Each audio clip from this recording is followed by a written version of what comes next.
How to replace Cricut Explore Air 2 blade. Step 1. Press the open button on your Explore Air 2. Step 2. Open the accessory clamp B. Step 3. Remove the blade housing. Step 4. Take off the protective cover from the new blade. Step 5. Push the plunger on top of the housing. Step 6. Grab the old blade with the protective cover to remove it. Step 7. Insert the cover back on the new blade. Step 8. Push the plunger again. Step 9. Insert the shaft of the new blade in the housing.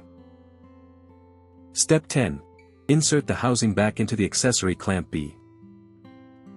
Step 11. Close the housing.